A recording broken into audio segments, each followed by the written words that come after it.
PPSC 72nd online form fill up करना है। इस वीडियो के अंदर आपको कंप्लीट प्रोसेस बताया जाएगा, जहां पर आपको बताया जाएगा अगर आप रजिस्टर्ड कैंडिडेट है ओल्ड तो आपको कैसे यहां पर अपना जो अप्लाई है डायरेक्टली प्रीवियस डिटेल का इस्तेमाल करके लॉगिन करके भर लेना है।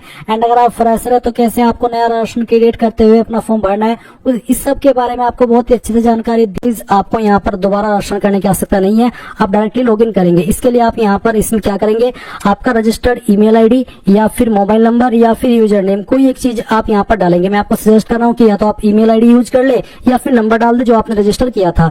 उसके बाद जो पासवर्ड आपने बनाया था वो पासवर्ड डालेंगे और लॉगिन के ऊपर क्लिक करके लॉगिन कर लेंगे। एंड गाइस अगर आप पहले से रजिस्टर्ड है बट अपना जो पासवर्ड है वो भूल चुके हैं तो आपको यहाँ पर forgot reset password new user, यानी कि अगर आपने रिसेंट में पिछले 2-3 साल के अंदर इसमें अकाउंट क्रिएट किया था जब से ओटीआर वाली सुविधा लॉन्च हुई है, तो आप यहाँ पर forgot reset password new user इसके ऊपर क्लिक करेंगे। देन आपके सामने इस तरह का इंटरफेस आएगा। अब आपको यहाँ पर आपकी रजिस्टर्ड ईमेल आईडी डालनी है और उसके बाद में गेट ओटीपी के ऊपर क्लिक करना है। आपकी ईमेल के ऊपर ओटीपी जाएगा। अगर ओटीपी का एक्सेस आपके पास नहीं है तो आप मोबाइल नंबर सिलेक्ट करके नंबर डालना, गेट ओटीपी करना, नंबर के ऊपर ओटीपी जाएगा वो आप यहाँ पर डालेंगे और वेरीफाई ओटीपी करेंगे। उसके बाद में जो डेट ऑफ बर्थ आपने फॉर्म के अंदर भरी थी जब अपना अकाउंट बनाया था वो आप यहाँ पर डालेंगे और सबमिट कर देंगे। इसके बाद गाइज आपको यहाँ पर न्यू पासवर्ड सेंड किया जाएगा जिसका इस्तेमाल करके आप इसमें लॉगिन हो जाएंगे। बट गाइज अगर आप फ्रेशर है, आपने इस वेबसाइट का इस्तेमाल करके कोई फॉर्म भरा नहीं, पहली बार आप कोई फॉर्म भरने वाले हैं, तो आपको यहाँ पर इसमें अकाउंट क्रिएट करना होगा। इसके लिए आप new ration one time ration इसके ऊपर क्लिक करेंगे। देन आपके सामने इस तरह का इंटरफेस आएगा जैसे कि आप वीडियो में देख सकते हैं। आपके सामने इंस्ट्रक्शंस आएंगे, आप इन सभी को यहाँ पर चेक करते हुए नीचे की तरफ क्लोज के ऊपर क्लिक करेंगे। अब आप यहाँ पर आपकी वन टाइम राशन यानी कि ओटीआर की इन्फॉर्मेशन फिल करेंगे। तो सबसे पहले इसमें आपको आपकी ईमेल आईडी डालनी है। मैं आपको बता दूं कि जो आप ईमेल आईडी यूज कर रहे हैं उसका एक्सेस आपके पास होना चाहिए, यानी कि अभी आप उसको चेक कर सके ये हालत में आपके पास वो ईमेल आईडी रहनी चाहिए। तो आप अपनी ईमेल आईडी यहाँ पर डालिए, गेट ओटीपी के ऊपर क्लिक कीजिए। एंड गाइज अगर आपको इनबॉक्स के अंदर ओटीपी देखने को नहीं मिल रहा है तो जो स्पैम फोल्डर होता है ईमेल में, हर ईमेल में होता है, वो स्पैम फोल्डर चेक कीजिए, वहां पर आपको 100% ओटीपी मिल जाएगा। वो ओटीपी यहाँ पर डालिए और वेरीफाई ओटीपी कर दीजिए। उसके बाद सेम तरीके से आप यहाँ पर मोबाइल नंबर डालेंगे और आपको यहाँ पर प्रेफर किया जा रहा है जो आप नंबर यूज कर रहे हैं वो नंबर आपका आधार के साथ में भी लिंक होना चाहिए। एंड जैसे ही आप यहाँ पर नंबर डाले गेट ओटीपी कीजिए, आपके नंबर के ऊपर एक ओटीपी जाएगा जो कि आप यहाँ पर डालिए और वेरीफाई ओटीपी कर दीजिए। इसके बाद में गाइज आप यहाँ पर एक पासवर्ड बनाएंगे। पासवर्ड आपका कैसा उसका आप डेमो देख लीजिए। पासवर्ड के अंदर इंग्लिश का कैपिटल लेटर कम से कम एक, स्मॉल लेटर कम से कम एक स्पेशल कैरेक्टर, साथ ही डिजिट, कुछ इस तरह का पासवर्ड आपको बनाना है और उस पासवर्ड को दोबारा डाल करके यहाँ पर वेरीफाई कर देना है। फिर आता है कैंडिडेट नेम। अब यहाँ पर आपको आपका नाम एंटर करना है। गाइज ये जो नाम आप यहाँ पर फिल कर रहे हैं आप आपके 10th के सर्टिफिकेट के अकॉर्डिंग फिल करना। और ध्यान दीजिए जो नाम आपका 10th के सर्टिफिकेट के अंदर है वही नाम आपका आधार कार्ड के अंदर भी होना चाहिए, क्योंकि गाइज जब आपका डिजिलॉकर से डिटेल्स फैच किया जाएगा तो वहां पर जो आपकी जानकारी होगी डिजिलॉकर के ऊपर वो आपकी और ये जो आप इन्फॉर्मेशन भर रहे हैं वो मैच की जाएगी। अगर वो मैच नहीं हुई आधार वाली एंड 10वीं के सर्टिफिकेट वाली तो आपको प्रॉब्लम फेस करनी पड़ सकती है। इसके बाद गाइज जैसे ही आप यहाँ पर आपका नाम डालें आपको वेरीफाई कैंडिडेट नेम के अंदर दोबारा से नाम डालना है और उसको वेरीफाई कर देना है। इसके बाद जो आपका फादर नेम है वो आप यहाँ पर डालेंगे एंड देन फादर नेम को भी दोबारा डाल करके वेरीफाई कर देंगे। इसके बाद आप देखेंगे मदर नेम, तो आपको आपकी माता जी का नाम डालना है, माता जी का नाम भी दोबारा डाल करके वेरीफाई कर देना है।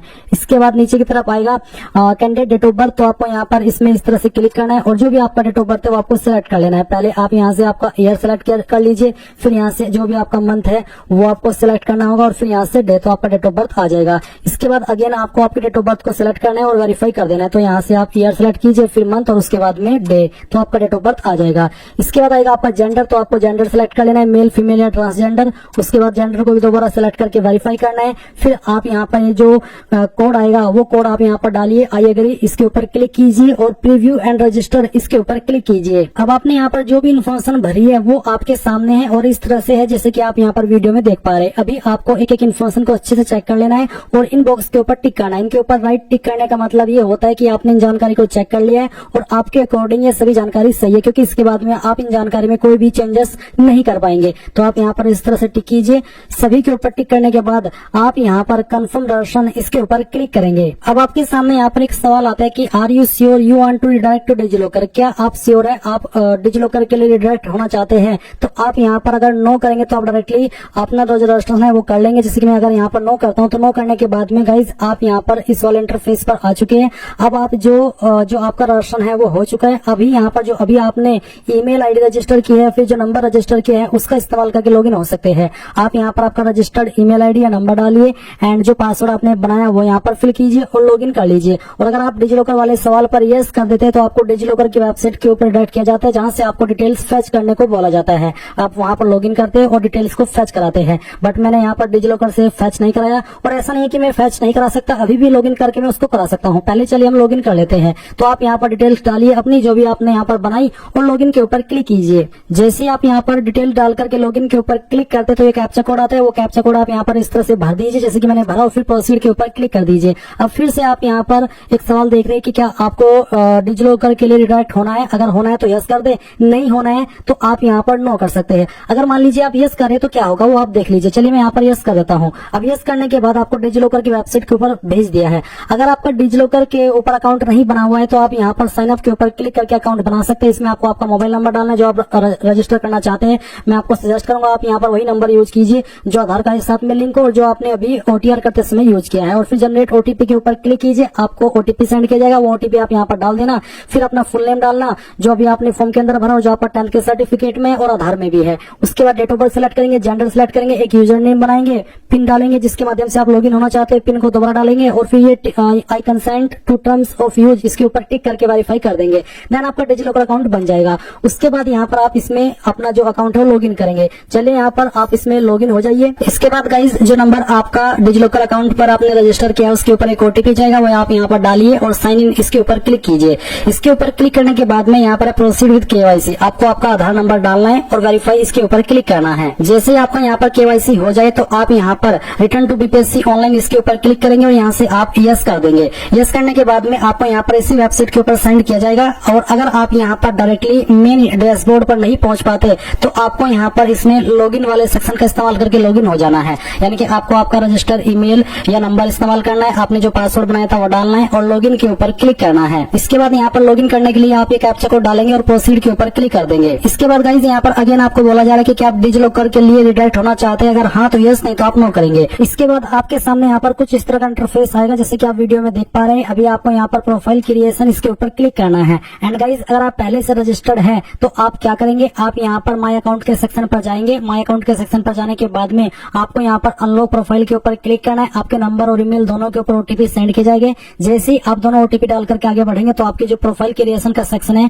वो एक्टिव हो जाएगा और आप जो इन्फॉर्मेशन एडिट करना चाहे वो इन्फॉर्मेशन आप आराम से एडिट कर सकते हैं। बट आप तो फ्रेशर है इसलिए आपके सामने यहाँ पर प्रोफाइल क्रिएशन का सेक्शन आ रहा है। अब यहाँ पर गाइज जैसे कि आपने नाम भरा पर्सनल डिटेल में, अब आपको आपका नाम हिंदी के अंदर यहाँ पर फिल करना है। तो यहाँ जो भी आपका नाम है हिंदी के अंदर वो आप यहाँ पर इस तरह से फिल कर दीजिए जैसे कि मैं आपको यहाँ पर फिल करके दिखा रहा हूँ। उसके बाद आप यहाँ पर क्या करेंगे, आपको यहाँ पर मैरिटल स्टेटस सेलेक्ट करना होगा, मैरिड हो, अनमैरिड हो या अदर्स, जो भी आपका स्टेटस है वो आप यहाँ पर सेलेक्ट कर लीजिए। फिर जो भी आपने स्टेटस सेलेक्ट किया उसको दोबारा सेलेक्ट करके वेरीफाई कर लीजिए।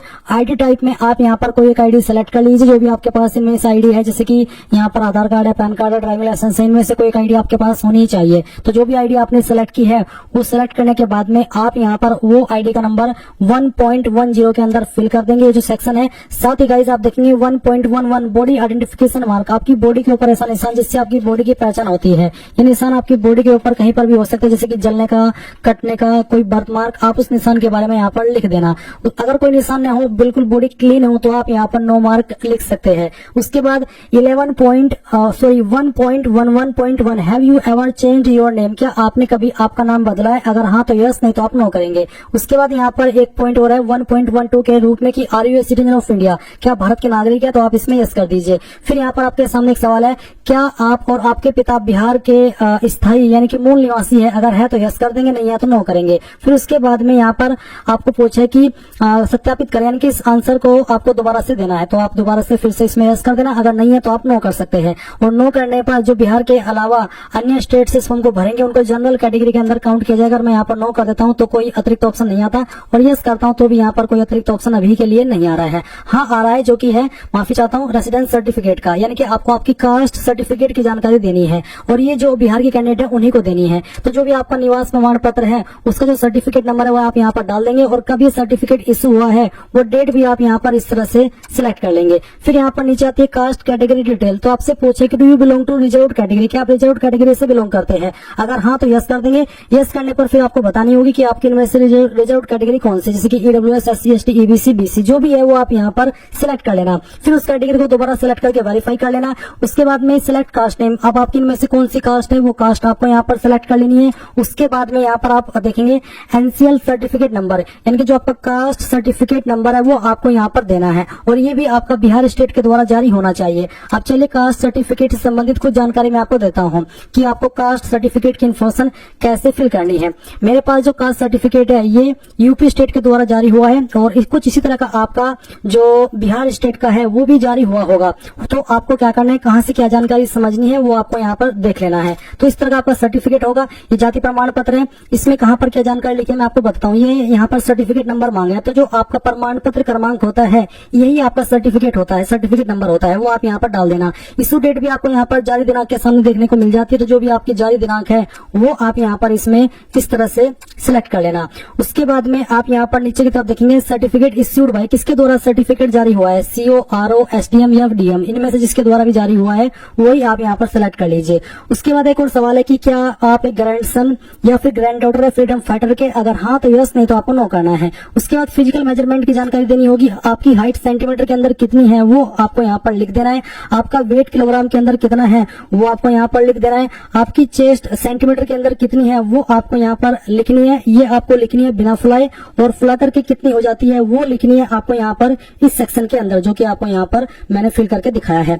इसके बाद यहाँ पर दिव्यांगता संबंधी जानकारी है, तो आपसे पूछेगी कि आप दिव्यांग है, अगर हाँ तो यस, नहीं तो आप नो करेंगे। उसके बाद में स्पोर्ट्स डिटेल में पूछेगी कि आप एक मेधावी खिलाड़ी है, अगर है तो यस करके आपको आगे चल करके उसकी जानकारी देनी पड़ सकती है, अगर नहीं है तो आप यहाँ पर सिंपली नो कर दीजिए। फिर क्या आप एक भूतपूर्व सैनिक है जो कि आर्मी, नेवी, एयरफोर्स के है तो ही आप इसमें यस कर सकते हैं, अगर है तो यस, नहीं तो आप नो करेंगे। फिर पूछेगी कि आप एक एनसीसी कैडेट है, अगर है तो आपको यस करना है, नहीं तो नो करेंगे। फिर सरकारी कर्मचारी होने संबंधी विवरण, क्या आप बिहार सरकार के कर्मचारी है, अगर है तो यस, नहीं तो यहाँ पर भी आपको नो करना है। इसके बाद आप सेव के ऊपर क्लिक करके इन सभी जानकारी को सेव कर देंगे। अब आपके सामने यहाँ पर स्टेप 2 आ जाएगा एड्रेस इन्फॉर्मेशन का। तो यहाँ पर पहले आपको जो आपका फादर परमानेंट एड्रेस है, यानी कि पिता का स्थायी पता है वो देना है। तो जो भी आपका पिता का परमानेंट एड्रेस है वो आप यहाँ पर लाइन 1, 2, 3 के अंदर डाल दीजिए। थोड़ा थोड़ा पार्ट आपके एड्रेस का इन तीनों लाइन के अंदर फिल कर देना। अपनी जो भी स्टेट है वो आपको यहाँ पर इस तरह से सिलेक्ट कर लेनी है। फिर जो आपकी डिस्ट्रिक्ट है वो आप सिलेक्ट कर लेंगे। आपका पिन कोड क्या है वो भी आप डाल देंगे। नीचे कॉरेस्पोंडेंस एड्रेस यानी कि प्रेजेंट एड्रेस। तो गाइज अगर आपका जो पिता का परमानेंट एड्रेस है वही आपका प्रेजेंट एड्रेस भी है तो आप यहाँ पर सेम एज अबो इसको टिक कर देना।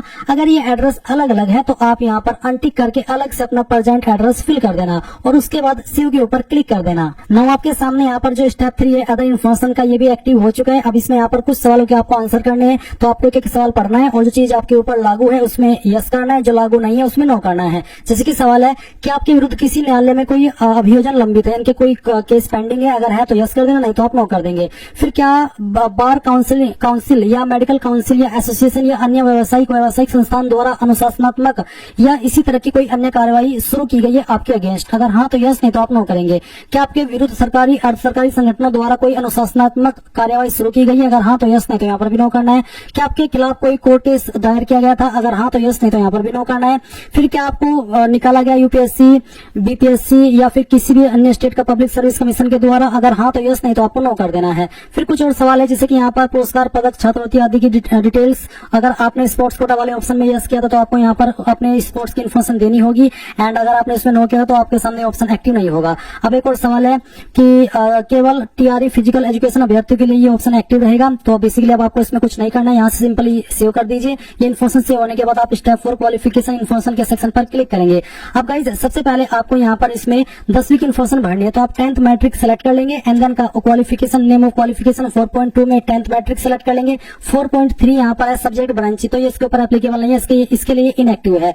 अब आपको स्टेट बताने की कौन सी स्टेट से आपने आपकी 10वीं पास की है, तो जिस भी स्टेट से किया है उस स्टेट स्टेट का नाम आपको यहाँ पर सेलेक्ट कर लेना है, कौन से बोर्ड के द्वारा किया वो बोर्ड सेलेक्ट कर लेना है। अगर आपका जैसे कि मैंने यूपी सेलेक्ट किया तो यूपी का जो स्टेट बोर्ड है वो यूपी बोर्ड कहेगा। इसी प्रकार से अगर आपका बोर्ड यहाँ पर है जैसे कि बीएससी भी है, जो बिहार से है तो वो यहाँ पर बीएससी भी सेलेक्ट कर लेंगे। अगर सीबीएसई से किया तो सीबीएसई। तो बेसिकली कहने का ये मतलब है कि जो भी आपका बोर्ड है वो बोर्ड आप सेलेक्ट कर लेना। फिर क्वालिफिकेशन स्टेटस में आप पास क्वालिफाई सेलेक्ट कर लेंगे।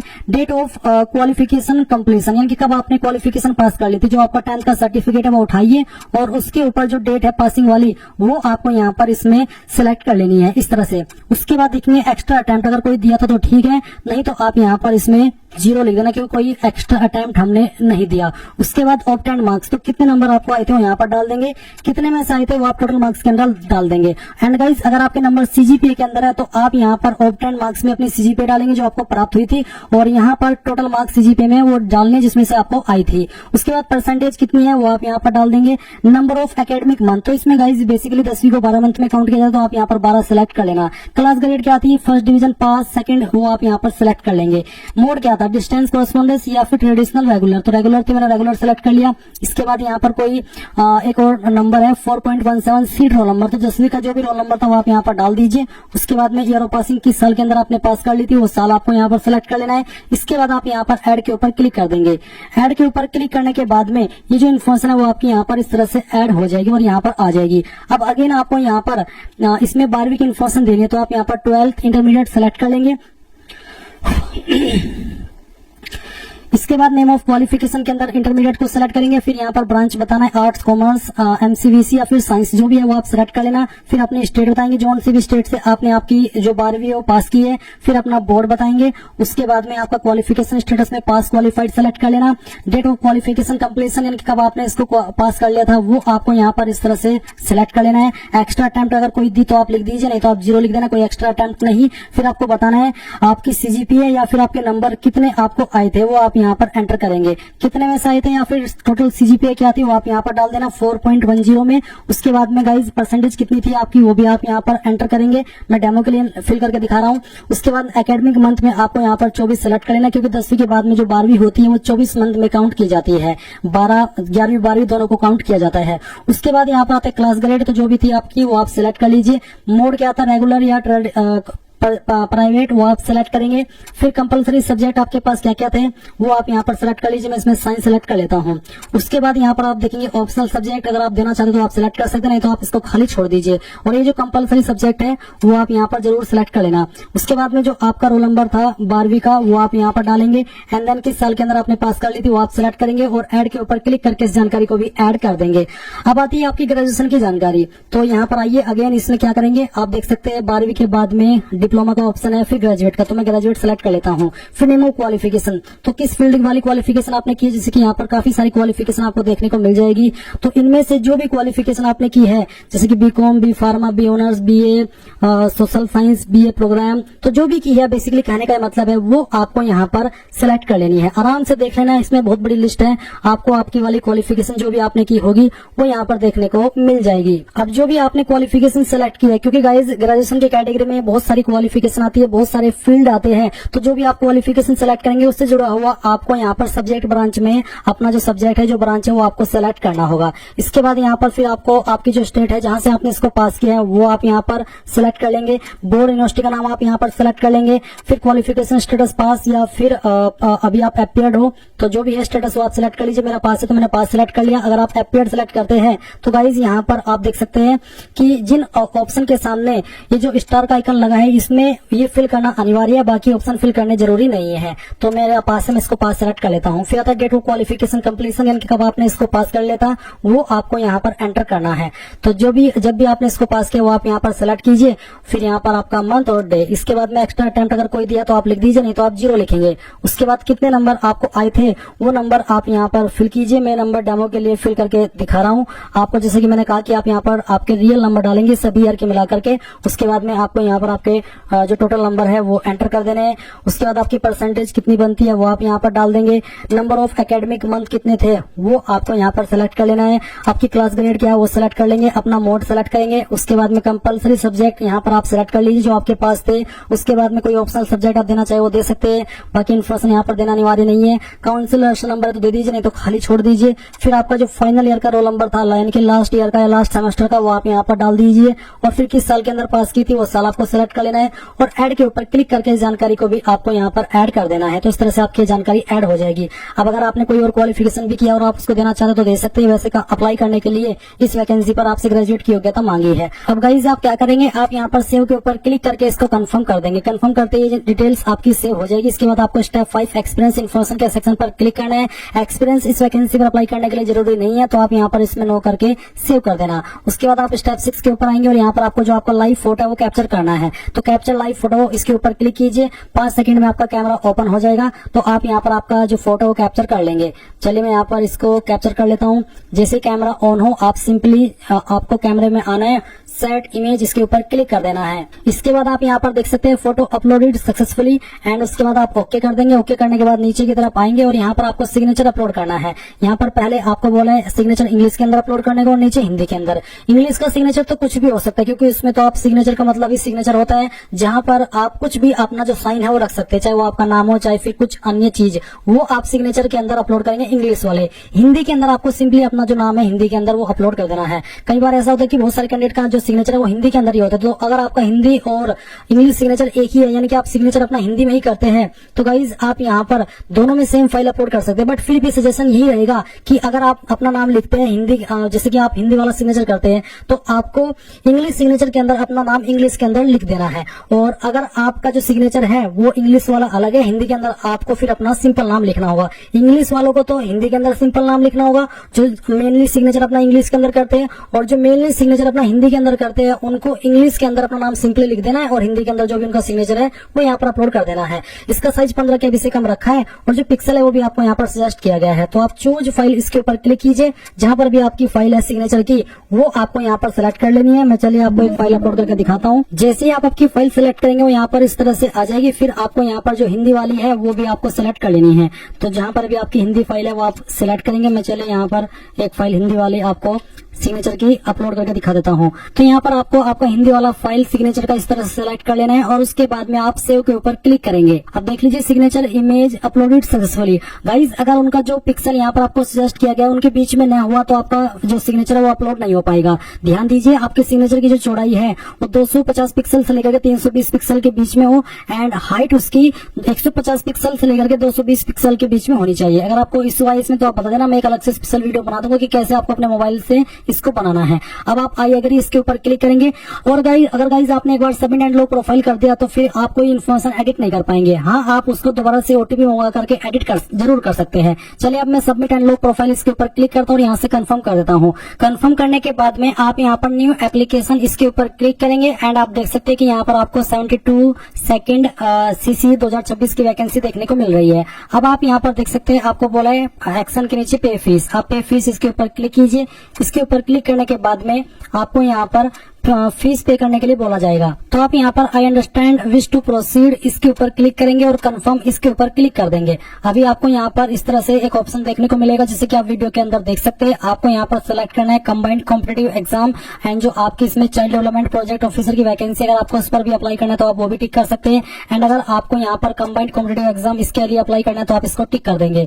इसके बाद आप यहाँ पर देखेंगे पेमेंट का अमाउंट है और आप इसको टिक कीजिए, SBI को सिलेक्ट कीजिए और प्रीव्यू इसके ऊपर क्लिक कीजिए। फिर आप कंफर्म एंड पे इसके ऊपर क्लिक कीजिए। अब आपको यहाँ पर पेमेंट के पेज पर ट्रांसफर कर दिया है। आप आपकी फीस इनमें से जिस माध्यम का इस्तेमाल करके जमा करना चाहे कर सकते हैं। चलिए मैं यहाँ पर UPI सेलेक्ट करता हूँ, फिर UPI QR को सिलेक्ट कर लेता हूँ। उसके बाद में आप यहाँ पर पे फीस इसके ऊपर क्लिक करेंगे पे नाउ के ऊपर। चलिए मैं पे नाउ कर देता हूँ। अब मेरे सामने QR कोड आ चुका है, मैंने QR कोड यहाँ से स्कैन किया और अभी मैं यहाँ पर रियल टाइम में आपको फीस पे करके दिखा रहा हूँ। वैसे मैंने फॉर्म अपने लिए नहीं भरा, बस आपको दिखाने के लिए भर रहा हूँ और इसके लिए फीस भी आपकी वजह से दे रहा हूँ जिससे कि कि मेरी फीस भले ही चली जाए बट आप लोगों की फीस वेस्ट नहीं जानी चाहिए। तो मैंने यहाँ पर पेमेंट कर दिया। पेमेंट करने के बाद में आपको कुछ भी नहीं करना, ना तो बैक करना है और ना आगे बढ़ना है और वेट करना है थोड़ी देर के लिए। ऑटोमेटिकली आपको इसी वेबसाइट पर रिडायरेक्ट किया जाएगा जहां से आपने अभी अपना फॉर्म भरना स्टार्ट किया। देख लीजिए मैंने कुछ नहीं किया, पेमेंट सक्सेसफुल हो चुका है। और उसके बाद में यहाँ पर आप क्या करेंगे, please press continue to go my account. तो आप यहाँ पर कंटिन्यू के ऊपर क्लिक कर दीजिए। कंटिन्यू के ऊपर क्लिक करने के बाद में आपको माई अकाउंट के जो सेक्शन है उसके ऊपर ट्रांसफर किया जाएगा। अगर इसमें भी आपको वक्त लगे, थोड़ा सा वेट करना है, जल्दबाजी नहीं करनी है। अब गाइज यहाँ पर जैसे ही आपके सामने इस तरह से इंटरफेस आ जाए तो आपको न्यू एप्लीकेशन के ऊपर अगेन क्लिक करना है और अप्लाई के ऊपर क्लिक करना है। जैसे ही आप अप्लाई के ऊपर क्लिक करेंगे इस तरह से वैकेंसी आएगी, प्रोसीड फॉर एप्लीकेशन। अब आप इसके ऊपर क्लिक कर देना। अब यहाँ पर जो भी इन्फॉर्मेशन आपने OTR के अंदर भरी है वो सभी इन्फॉर्मेशन आपके सामने, आप नीचे की तरफ आएंगे और यहाँ पर है provide answer of following question. तो इन क्वेश्चन के आपको आंसर करने हैं। जैसे कि पहला सवाल है कि enter previous attempts of appearing in competitive examination conducted by BPSC, यानी कि जो BPSC के द्वारा एग्जाम कंडक्ट किया, अगर आपने पहले कोई एग्जाम दिया है, चाहे वो कोई सा भी एग्जाम हो BPSC का, उससे संबंधित पूछा है। आपको यहाँ पर जो एग्जाम BPSC के द्वारा कंडक्ट किया गया उसके बारे में पूछा है, ना कि इस बारे में कि आपने ये जो आपका 70 CCP है ये कितनी बार दिया, इसके बारे में नहीं। टोटल BPSC के द्वारा जो एग्जाम कंडक्ट हुए वो आपने कितने अटेम्प्ट दिए हैं। If you are not Bihar government employ, अगर आप बिहार गवर्नमेंट एम्प्लॉय नहीं है तो आप यहाँ पर 0 लिख सकते हैं, या फिर बेसिकली अगर आपने कोई अटेम्प्ट दिया ही नहीं तब भी आप यहाँ पर इसमें 0 लिख सकते हैं। इसके बाद यहाँ पर सवाल आता है enter certificate number of matric certificate, यानी कि जो आपका 10वीं का सर्टिफिकेट है उसका जो नंबर है सर्टिफिकेट का वो आप यहाँ पर डाल देना। उसके बाद enter issue date of matric certificate, यानी कि जो आपका 10वीं का सर्टिफिकेट है वो कब इश्यू हुआ है वो डेट आप यहाँ पर इस तरह से एंटर कर देंगे, जैसे कि मैं आपको यहाँ पर फिल करके दिखा रहा हूँ।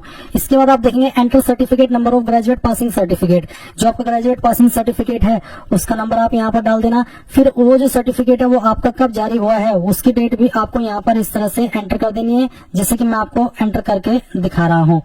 अब गाइज आप यहाँ पर देखेंगे enter full address of palace where candidate stayed more than 6 month in last 3 year, यानी कि कैंडिडेट को यहाँ पर बताना है कि पिछले 6 महीने के अंदर अगर कोई कैंडिडेट 3 साल से ज्यादा रहा है तो आपको यहाँ पर उस जगह का नाम, पूरा एड्रेस आपको देना होगा। चलिए जहां पर भी रहा है उसका नाम आप डाल दीजिए। अगर आप अपने घर पर ही रहते हैं तो आप यहाँ पर अपना एड्रेस ही डाल दीजिए, क्योंकि इसमें आपसे सिंपली पूछा है कि कैंडिडेट 3 साल से ज्यादा जहां पर भी रहा है पिछले 6 महीने के अंदर उस जगह का नाम आपको देना होगा। बेसिकली पूरा एड्रेस भरना है। फिर enter from date of palace where candidate stayed more than 6 month in last 3 year, यानी कि आपको यहाँ पर डेट बतानी है कि कौन सी डेट से आपने उस जगह पर रहना स्टार्ट किया था। अब अगर आप शुरुआत से ही अपने घर पर रहते हैं या फिर अगर आप कहीं पर और रह रहे हैं तो आपको पता ही होगी मैं वहां पर कब गया था, बट अगर आप अपना ही घर पर रह रहे हैं शुरुआत से लेकर अभी तक तो गाइज जो भी आपके डेट ऑफ बर्थ है वही आप यहाँ पर इसमें एंटर कर देना। क्योंकि गाइज जैसे कि मैंने अभी आपको बताया कि आपसे यहाँ पर सिंपली ये पूछा जा रहा है कि जहां पर भी आप 3 साल से ज्यादा रहे हैं उस जगह के बारे में जानकारी दीजिए, उसका एड्रेस दीजिए और फिर बताइए कि किस डेट में आपने वहां पर रहना स्टार्ट किया था। फिर पूछे enter to date of palace where candidate stayed more than 6 month, यानी कि यहाँ पर तो आपने दी है फ्रॉम डेट, यानी कि जब आपने रहना स्टार्ट किया था, और टू डेट का मतलब है जब तक आप वहां पर रहे हैं। तो जब तक भी रहे हैं वो आप यहाँ पर इस तरह से एंटर कर देंगे, जैसे कि मैं आपको यहाँ पर एंटर करके दिखा रहा हूँ। फिर पूछे enter full address of palace where candidate stayed more than 6 month in last 3 year. अब यहाँ पर ऐसा भी होता है कई बार कि एक कैंडिडेट 2-3 जगह पर स्टे कर लेता है, तो ऐसे में यहाँ पर 9 पॉइंट में भी आपसे यही सवाल पूछा रहा है। अगर आप पिछले 3 साल के अंदर 6 महीने से ज्यादा कहीं और कहीं पर भी रहे हैं तो आपको यहाँ पर अब 9 पॉइंट के अंदर उसकी जानकारी देनी है। अब जैसे कि कैंडिडेट पिछले 3 साल के अंदर 1 साल कहीं और रहा, 1 साल कहीं और रहा, 1 साल कहीं और, इस तरह से, तो उसके संबंध में 9 पॉइंट है। अगेन आपको यहाँ पर अगर आप एक से ज्यादा जगह पर स्टे किए हुए तो आपको यहाँ पर 9 पॉइंट में उसकी जानकारी देनी होगी। बट अगर आप पिछले 3 साल के अंदर 6 महीने से ज्यादा किसी जगह पर रहे हैं तो आपको 9, 10, 11 पॉइंट भरने की आवश्यकता नहीं है। अब 12 पॉइंट आता है enter full address and name of 2 person who knows the candidate more than 6 month but not in relation, यानी कि आपको यहाँ पर उन 2 बंदों के नाम देने जो कि आपको 6 महीने से ज्यादा हुए जानते हैं, यानी कि इतना टाइम हो गया कि उन्हें 6 महीने से आपको जान रहे हैं बट वो आपके रिलेशन में न हो। रिलेशन से मतलब है कि आपके रिश्तेदार ना हो, आपके दोस्त होने चाहिए। तो जो भी है वो आपको यहाँ पर इस तरह से एंटर कर देना है। और जैसे कि मैं आपको यहाँ पर एंटर करके दिखा रहा हूँ, आपको यहाँ पर फुल एड्रेस यानी कि उनका जो पूरा नाम है वो भी देना है। जैसे कि चलिए मैं यहाँ पर फिल करके दिखा रहा हूँ विवेक कुमार, उसके बाद में जो भी उनका एड्रेस है वो आप यहाँ पर एंटर कर देना। पूरा एड्रेस बेसिकली जो भी उनका एड्रेस है, पहले आप एक का नाम लिखेंगे, फिर उसके बाद में आपको यहाँ पर दूसरा नाम लिख देना है। पहले 12 पॉइंट में एक बंदे का नाम लिख देना है और फिर 13 पॉइंट में दूसरे बंदे का भी नाम लिख देना है। उसके बाद आप अप्लाई इसके ऊपर क्लिक करेंगे। जैसे ही मैंने यहाँ पर अप्लाई के ऊपर क्लिक किया तो गाइज मेरे सामने यहाँ पर इस तरह का ऑप्शन आया जिसमें कि यहाँ पर है अपलोड डॉक्यूमेंट्स। तो मेरे डॉक्यूमेंट पहले से यहाँ पर अपलोड है, बट अगर आप री अपलोड करना चाहते हो तो वो भी कर सकते हैं। जैसे कि मैट्रिक सर्टिफिकेट आपको अपलोड करना होगा, यानी कि 10वीं का सर्टिफिकेट जिसका साइज 100 KB से कम रहना चाहिए। आप अगर पहले ही अपलोड किया हुआ यानी कि आपका अकाउंट पहले से बना हुआ है तो आप यहाँ पर उसको व्यू कर सकते हैं, री अपलोड भी कर सकते हैं। तो क्या करेंगे, सिंपली री अपलोड इसके ऊपर क्लिक कीजिए, या फिर आपको यहाँ पर अपलोड का ऑप्शन देखने को मिलेगा। तो जहां पर भी आपकी फाइल है वो आपको सिलेक्ट कर लेनी है और यहाँ पर अपलोड कर देना है। और फॉर्मेट पीडीएफ का रखा है, अगर इमेज में तो आप उसको पीडीएफ में कैसे बनाएंगे जान ले। गूगल के अंदर आना, सर्च करना इमेज टू पीडीएफ, और इसके बाद ये जो पहली वाली वेबसाइट आएगी आई लव पीडीएफ, इसको ओपन कर लेना। सिलेक्ट जेपीजी इमेज इसके ऊपर क्लिक करना, जहां पर भी आपकी फोटो फाइल है सिलेक्ट करना, ओपन करना और कन्वर्ट टू पीडीएफ के ऊपर क्लिक करके एक सिंगल क्लिक के अंदर इसको पीडीएफ के अंदर बना लेना और फिर यहाँ पर आपकी फाइल अपलोड कर देना। उसके बाद प्रूफ ऑफ कैटेगरी, अगर आप SC ST OBC है तो आपको कास्ट कैटेगरी सर्टिफिकेट अपलोड करना है। अगर आप बिहार के निवासी है तो आपको निवास प्रमाण पत्र भी अपलोड करना है। इसके बाद यहाँ पर अगेन आपको लाइव फोटो कैप्चर करना है, तो कैप्चर लाइव फोटो इसके ऊपर क्लिक कीजिए। इसके बाद गाइज आप यहाँ पर डिक्लेरेशन में नीचे आई एग्री के ऊपर क्लिक करेंगे और एंटर योर करंट प्लेस में जिस भी सिटी से आप है उस सिटी का नाम आप यहाँ पर डाल दीजिए। आपको आपका खुद का नाम नहीं डालना है, अपने छोटे मोटे जगह का नाम नहीं डालना है, अपनी सिटी का नाम डालना है। और उसके बाद सबमिट एप्लीकेशन इसके ऊपर क्लिक करेंगे। सबमिट एप्लीकेशन के ऊपर क्लिक करने के बाद your application is saved successfully, यानी कि आपका फॉर्म यहाँ पर सबमिट हो चुका है। आप यहाँ पर गाइज व्यू के ऊपर क्लिक कीजिए और उसके बाद में प्रिंट के ऊपर क्लिक कीजिए एंड आपके सामने इस तरह से फॉर्म का जो प्रिंट है वो पीडीएफ के रूप में अपने मोबाइल, आपके कंप्यूटर या मोबाइल के अंदर सेव हो जाएगा।